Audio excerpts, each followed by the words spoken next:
Hi guys, ये मिटा दो खाक हस्ती में गर मर्तबा चाहो, दाना खाक में मिलके ही गुले गुलजार होता है। तो सीधी सी बात है, आपने देखा होगा कि एक जब बीज को बोया जाता है तो वो अपनी संपूर्ण हस्ती को नष्ट कर देता है, लेकिन इसका मतलब ये नहीं कि वो नष्ट हो गया, बल्कि एक नए पौधे का जन्म होता है जब वो अपनी हस्ती को बर्बाद कर देता है। इसी प्रकार से यही फैक्ट उन विद्यार्थियों के लिए भी लागू होता है जो इतनी ज़्यादा मेहनत करते हैं, इतना ज़्यादा कड़ा परिश्रम करते हैं कि वो अपनी सेहत को ही खो बैठते हैं। लेकिन इसका मतलब ये नहीं है कि उनका सेहत हमेशा के लिए खो गया, ऐसा नहीं है। उनकी सेहत दोबारा से रिकवर होती है और एक बड़ा स्ट्रांग बॉडी बन करके वो बढ़ते हैं और अपने क्षेत्र में, अपने देश में, अपने वतन का नाम रोशन करते हैं। तो फ्रेंड्स, आज हम चलते हैं ट्रांसफॉर्मेशन के अगले स्टेप पे, जो कि स्टेप हमारा 6 है, interchange of exclamatory sentence into assertive sentence. इसमें भी हम सीखेंगे कि किस प्रकार से हमें एक्सक्लेमेटरी सेंटेंस को, जिसको विस्मय सूचक वाक्य कहा जाता है, उसको असर्टिव सेंटेंस में किस प्रकार से बदला जाता है, वो स्टेप आज हम पढ़ने वाले हैं। तो आप देखें इस वीडियो को और समझें और एक अच्छा प्रयास करें अपनी पर्सनालिटी को डेवलप करने के लिए। देखते हैं रूल फर्स्ट, देखेंगे यहाँ पे क्या है। एक्सक्लेमेटरी सेंटेंस क्या है? सम सडन फीलिंग्स और emotions of heart that is raise suddenly is called exclamatory sentence. हृदय के द्वारा निकली तीव्र भावनाएं ही एक्सक्लेमेटरी सेंटेंस का निर्माण करती हैं। ठीक है, तो आप देखते हैं। तो इफ रूल फर्स्ट क्या है? If exclamatory sentence start with how, what, it changes into great और वेरी। बहुत इंपॉर्टेंट नियम है ये, और नरेशन के दृष्टिकोण से भी ये नियम बहुत इंपॉर्टेंट है। और स्टेप स्टेप जितने भी स्टेप दिए गए फ्रेंड्स, सारे ही स्टेप बहुत ही इंपॉर्टेंट होने वाले हैं। तो आप देखते हैं कि क्या कह रहा है एक्सक्लेमेटरी सेंटेंस का पहला नियम, जो कि ट्रांसफॉर्मेशन या इंटरचेंज के अंतर्गत है। तो यहाँ देखते हैं क्या है। यदि एक्सक्लेमेटरी सेंटेंस स्टार्ट में प्रारंभ होता है विद, किससे स्टार्ट होता है? हाउ और व्हाट से स्टार्ट होता है। इट चेंजेस इनटू ग्रेट और वेरी। तो यहां देखेंगे हाउ या व्हाट आए तो इट चेंजेस इनटू ग्रेट और वेरी। इतना ध्यान रखेंगे कि यदि व्हाट और हाउ या व्हाट के बाद नाउन आए तो आपको ग्रेट में बदलना है, और यदि एडजेक्टिव आए तो आपको वेरी में बदलना है। इतना ध्यान रखना है। जैसे आप देखते हैं how beautiful the day is. अब यहाँ पे हाउ के बाद जो आया ब्यूटीफुल क्या है? वो यहाँ पे एडजेक्टिव है। द डे इज, तो आप देखेंगे द डे इज। अब आप देखो द डे ये वाला, इसी को यहाँ पे क्या बना लिया? कर्ता बना दिया गया, द डे इज। अब आप देखेंगे वेरी का प्रयोग करना है, जैसे मैंने बताया था यहाँ पे वेरी का प्रयोग करना है। यदि हाउ और व्हाट के बाद एडजेक्टिव आए तो वेरी, इनके बाद नाउन आए तो ग्रेट में बदला जाता है। तो the day is very beautiful, ये हमारा कैसा बन गया? असर्टिव सेंटेंस हो गया। कैसा हो गया? असर्टिव सेंटेंस हो गया। किससे हो गया? एक्सक्लेमेटरी सेंटेंस से असर्टिव सेंटेंस हो गया। इसी प्रकार से अगला देखते हैं, what a fool you are, तुम कितने मूर्ख हो।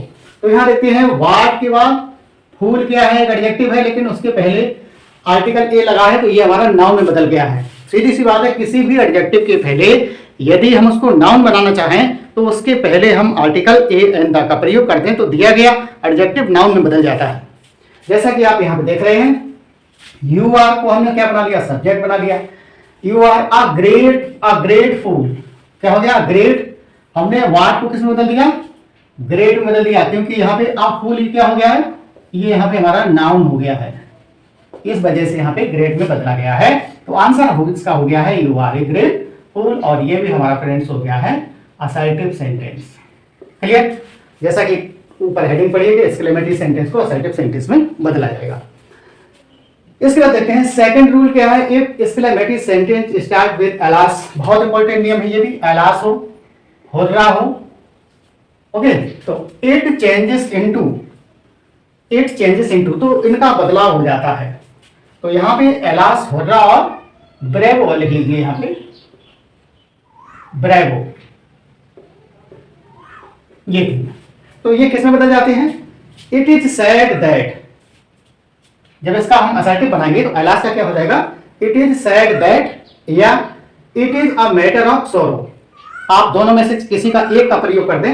हालांकि मैंने जो एग्जाम्पल लिए हैं उनको दोनों का प्रयोग करके मैंने बताया है। तो इट इज सेड दैट या it is a matter of sorrow, alas वाले कॉलम में करना है आपको, या इट इज जॉयफुल दैट, या it is a matter of joy, ये हुर्रा वाले में करना है। It is praiseful that, it is praiseful that, या it is a matter of praise, दोनों का प्रयोग करके आप बना सकते हैं। ये करना कब है? ब्रेवो वाले कॉलम में। अब आप देखेंगे मैंने एक एक एग्जांपल लिया है और दोनों का प्रयोग करके बनाया है। जैसे पहले देखते हैं एज, यहाँ पे एलास, सबसे पहले मैंने एलास का प्रयोग किया है। यहाँ पे देखते हैं alas she died so young, कितने दुख की बात है कि उस इतनी कम उम्र में वो डाइड हो गई, मर गई। तो आप देखेंगे it is sad that, it is sad that कर लो, चाहे तो ये वाला कर लो, इट इज सैड दैट, या it is a matter of sorrow that, दोनों सही है। यहाँ पे करना क्या है? दैट, अब आगे वाला यही से जोड़ दीजिए, क्योंकि इतना जो एलास है वो इसमें बदला गया है। इट इज सैड दैट या it is a matter of sorrow, alas को बदलेंगे और बाकी आपको दैट लगा करके पूरा वैसे ही जोड़ देना है। सी डाइड, और यहाँ सो को जो है फ्रेंड्स वो यहाँ पे वेरी में बदल दिया गया है, सो को वेरी में बदला गया है। तो सी डाइड वेरी यंग है। इस प्रकार से शायद एलास वाला कॉलम आपको समझ में आ गया होगा। अब चलते हैं इसके बाद हम हुर्रा वाले पे। तो क्या है हुर्रा? हुर्रा होता है जो खुशी की बात जब होती है तब हुर्रे का प्रयोग किया जाता है। We have won the match. अब आप जानते हैं कि जब कोई टीम मैच को जीत लेती है तो सारे खिलाड़ियों में एक प्रकार के उत्साह उमड़ जाता है, उत्साह भर जाता है। तो वो एक टीम के लिए है हुर्रा। हम सभी ने, बहुत खुशी की बात है कि हम सभी ने मैच को जीत लिया है। ठीक, अब यहाँ देखें कैसे बदलेंगे। इट इज जॉयफुल दैट, चाहे तो आप ये कर लो और चाहे तो it is a matter of joy, it is joyful that या it is a matter of joy that, और पूरा दैट के बाद आपको वैसे ही उतार देना है that we have won the match. इस प्रकार से आपको जोड़ देना है। और इसके बाद फ्रेंड्स अगला स्टेप हमारा है ब्रेवो का। तो ब्रेवो क्या होता है? ब्रेवो जो होता है वो एक प्रकार से उत्साहवर्धन करता है, एक प्रशंसा होती है उसमें, जिसमें किसी भी खिलाड़ी को या किसी भी विद्यार्थी को, किसी भी अच्छे कर्ता को एक अप्लाउज मिलता है, है ना, अपलिफ्टमेंट होता है उसका, उसकी भावनाओं का। तो यहाँ देखेंगे bravo you have done well, शाबाश आपने बहुत अच्छा किया है ना। फैंटाबुलस आप इस प्रकार से कह सकते हैं। तो इट इज प्रेजफुल दैट, चाहे तो आप इस प्रकार से जोड़ते हैं, जब सिंपल बनाए, असर्टिव बनाए, इट इज प्रेजफुल दैट, ये वाला भी सही है। या it is a matter of praise, चाहे तो ये कर लीजिए that you have done well, और इस प्रकार से दैट के बाद आपको पूरा क्लास लगा देना है यहाँ पे, ये वाला। तो शायद ये सेकंड रूल आपको समझ में आया होगा। और इसके बाद एक अगला रूल है, इफ एक्सक्लेमेटरी सेंटेंस हैज ओ, ये वाला ध्यान रखना, ओ, इफ, ओड या कुड। अगर एक्सक्लेमेटरी सेंटेंस में ये शब्द आपको कहीं देखने को मिल रहे हैं तो आगे क्या बता रहे हैं? ऑल दीज वर्ड, तो ये सब शब्द चेंज बदल जाते हैं इनटू विश, तो इन शब्दों को विश में बदल देते हैं। जैसे देखते हैं O that I were rich, अब आप देखो ओ आया ये वाला, तो यहाँ पे ओ दैट आई वर रिच करना क्या है? तो मैंने अभी बताया कि ओ को किस में बदल देंगे? विश में बदल देंगे। और हमारा जो ये करता है इसको ही पहले ले लेते हैं। तो आई विश, ओ को किस में बदल दिया? विश में बदल दिया। आई को हमने यही ले लिया, आई विश दैट, दैट ये लगा है, और दैट के बाद I were rich, that I were rich, है ना। सिंपल, कुछ भी नहीं करना है आपको। आपको करना क्या है? ओ की जगह पे आपको विश का प्रयोग करना है, जैसा कि यहाँ पे लिखा है all these word changes to wish, wish बदलते हैं। करना क्या है? थोड़ा परिवर्तन करना है कि जो करता हो उस कर्ता को आप पहले रख करके और ओ की जगह पे विश का प्रयोग करते हैं। तो यहीं पे मैंने किया है आई wish that I were rich. Clear हो गया? अब आगे देखते हैं ओह फॉर अ प्राइज, काश मुझे भी पुरस्कार मिलता, है ना। ऊपर वाले क्या है? ओ दैट आई वर रिच, काश मैं भी अमीर होता। तो यहाँ क्या देखते हैं? फ्रेंड्स ये इस प्रकार की अनरियल इमेजिनेशन होती है जो कभी पूरी नहीं होती है, एक पूरी कल्पना होती है। तो इस प्रकार के जब ऐसे वाक्य होते हैं तो आई के साथ वर का प्रयोग होता है ना, इस प्रकार से। तो ओ फॉर अ प्राइज, तो क्या करना है? देखो ओ की जगह क्या करना है? यहाँ पर ओ लिखा है, इसकी जगह हमें दिस का प्रयोग करना है। तो हमने क्या किया? कर दिया। अब कोई करता नहीं है तो इसको पुरस्कार मिलता, मुझे पुरस्कार मिलता, तभी तो खुशी होती। ऐसा थोड़ी ना तुम्हें पुरस्कार मिलता तो मैं खुश हो जाता, मुझे ही पुरस्कार मिलता तो मैं खुश होता। तो करना क्या है? भाव के अनुसार आपको आई का प्रयोग कर लेना है। स्वयं अपना ही रखिए तो ज्यादा अच्छा है, क्योंकि दूसरे को पुरस्कार मिलेगा तो आप प्रसन्न नहीं होंगे, आपको मिलेगा तभी आप प्रसन्न होंगे। इस भाव को ध्यान रखें। आई विश मेरी इच्छा है, क्या इच्छा है? That I had good prize, कि मेरे भी पास एक पुरस्कार होता या मैं भी पुरस्कार का हकदार होता, ऐसी मेरी इच्छा है। तो I wish that I had good prize, मुझे भी पुरस्कार मिला होता, है ना? तो इस भाव में है ये, तो मैं भी प्रसन्न हो जाता, कहने का तात्पर्य है। और आगे देखते हैं वुड, वुड यहां देखिए would that we may live together, बड़ी इच्छा क्या है इसकी इच्छा, तो इसमें भी हम पर्सनल अपने को ही शामिल करेंगे। किस प्रकार से? आई को ले आइए, क्योंकि मैंने बताया कि आई को रखेंगे तो ज्यादा अच्छा रहेगा। आई विश मेरी इच्छा है, क्या इच्छा है? That we may live together. अब यहां पे देखें वुड को किस में बदल लिया? विश में बदल लिया, और यहां से आई पहले ले आए, आई विश दैट ये लिखाइए, और इसके बाद आपको पूरा उठाकर यहां पे रख देना है। आई विश आपको आई विश, यहां पर भी आई विश और यहां पे आई विश इतना जोड़ना है अपनी तरफ से, कहने का तात्पर्य ये है, और बाकी आपको पूरा वैसे ही उतार देना है। ओके, तो आज के इस यूनिट में इतने ही रूल हैं। अब इससे संबंधित जो हमारी छोटी सी एक्सरसाइज है वो भी इसी वीडियो में देख लेते हैं, फिर हम आगे स्टेप पे आगे बात करेंगे। ओके, तो देखते हैं एक्सरसाइज इसकी। Transform the following sentences from exclamatory to assertive. तो यहाँ पे ट्रांसफॉर्म करना है, रूप परिवर्तन करना है दिए गए वाक्यों की। फ्रॉम एक्सक्लेमेटरी सेंटेंस से असर्टिव सेंटेंस, और असर्टिव से एक्सक्लेमेटरी सेंटेंस में बदलाव करना है। तो देखते हैं इसको। सबसे पहला वाक्य है how lovely the rose is. How lovely, मैंने भी बताया था यदि व्हाट और हाउ के बाद एडजेक्टिव आए तो वेरी, नाउन आए तो ग्रेट में बदलना है। तो यहां से ले लेते हैं the rose is, the rose is, तो यहां पे एडजेक्टिव है तो हो जाएगा very, the rose is very lovely, ये इसका आंसर हो जाएगा। ये हमारा असर्टिव सेंटेंस हो गया है, the rose is very lovely. Clear हो गया? आगे देखते हैं alas he is no more. Alas, बड़ी दुख की बात है कि अब वो इस दुनिया में नहीं रहे। तो यहां देखते हैं it is sad that, it is sad that, या it is a matter of sorrow that he is no more।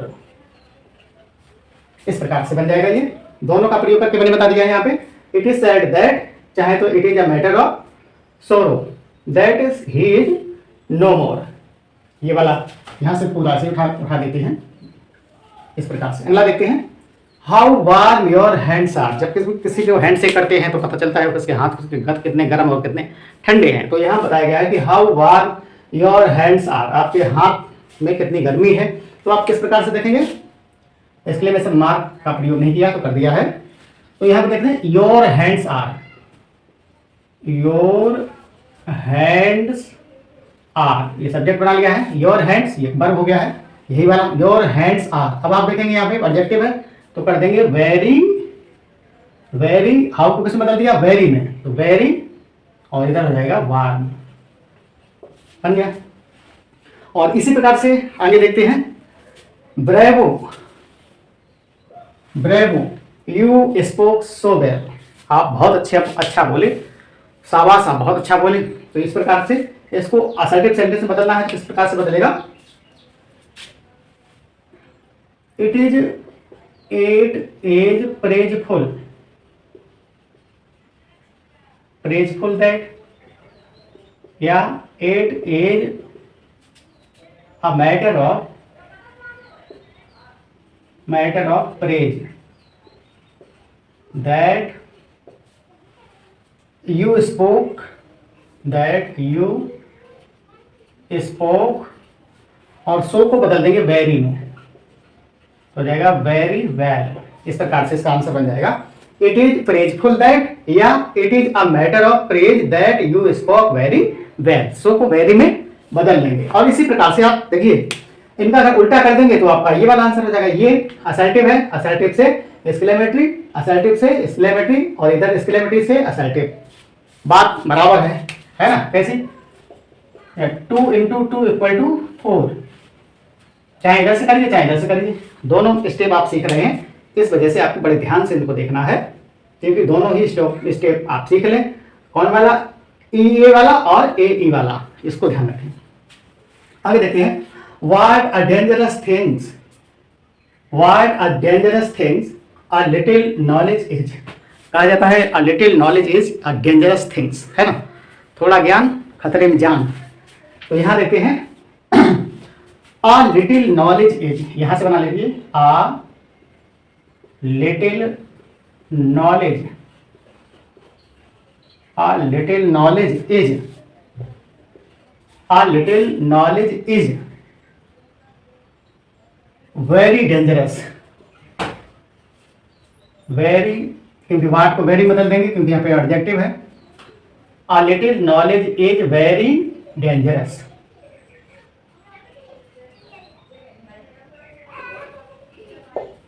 A little knowledge is a very dangerous, ये यहाँ पे लग जाएगा अ वेरी डेंजरस। इस प्रकार से इसका आंसर हो जाएगा। और आगे है how fine the weather is, तो देखते हैं द वीदर इज, यहीं से करता उठा लेंगे, the weather is, the weather is कैसा वीदर है? Very, the weather is very, how को किस बदल दिया? वेरी में, क्योंकि यहाँ पे एडजेक्टिव है, very fine, the weather is very fine. और चाहे इसी असर्टिव को एक्सक्लेमेटिव में बदलेंगे तो हो जाएगा the how fine the weather is. Clear? आगे would that I were happy, would, would और ओ और कुड, इन सबको मैंने बताया था कि ये सारे ही वर्ड हैं वो विश में बदल जाते हैं। तो मैंने बताया would that I were happy, I were happy, काश मैं भी खुश होता। तो कैसे? वुड को किस में बदल देंगे? विश में। तो आगे पहले करता लाएंगे I wish, I wish that, that I were happy, I were happy, I wish that I were happy, ये इसका आंसर बन गया है। अब आगे देखते हैं, O that I were a child again, काश मैं पहले की भांति, पूर्व की भांति बालक हो जाता है। लेकिन ऐसा कहाँ होता है? कि इसको पहले मैंने बताया था कि ये कैसी इमेजिनेशन होती है? अनरियल इमेजिनेशन, अब वास्तविक कल्पनाएं होती हैं। काश मैं पक्षी होता तो उड़ जाता, काश मैं प्रधानमंत्री होता तो सारी गरीबी हटा देता, है ना। तो ये एक प्रकार की ब्लैंक इमेजिनेशन होती है, अनरियल इमेजिनेशन होती है। आगे देखते हैं, तो इसमें भी हमें नहीं कुछ करना है, ओ को किस बदल देना है? आई पहले लाइए, क्योंकि जो करता दिया गया उसी को रिपीट कर लीजिए। यहाँ पे आई विश कर दिया हमने, आई विश दैट, दैट अब पूरा पैसे उतार दीजिए यहाँ पे, that I were, that I were a child again. Okay, तो इट वाज, अगला है it was a horrible scene, ये जो सीन थी बड़ी खतरनाक थी, बड़ी भयानक थी। तो दो सेंटेंस हमने यहाँ पे असर्टिव टू एक्सक्लेमेटरी बदलने के लिए बनाए हैं, दो सेंटेंस है केवल। It was a horrible scene, तो यहां कैसे बनाएंगे? हाउ हॉरिबल, हाउ हॉरिबल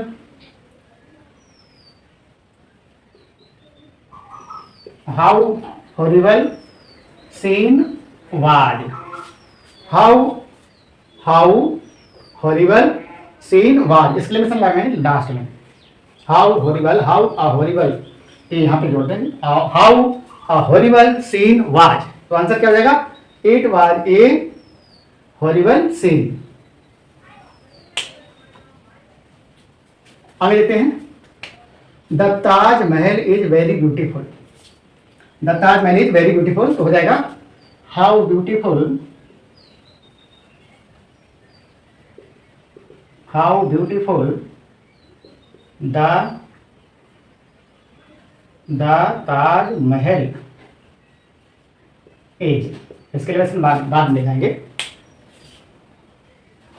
तो फ्रेंड्स, इस प्रकार से ये आज की एक्सरसाइज यहाँ पे पूरी सॉल्व हो चुकी है, और आशा करते हैं इस प्रकार के सेंटेंस आपको अच्छे लगे होंगे। और यदि आपको सेंटेंस अच्छे लगे हैं, चैनल से जुड़ करके आपको खुशी हुई हो, आपका हृदय अच्छा महसूस कर रहा हो, तो please like, share, comment, subscribe your channel. Thank you very much. Have a nice day.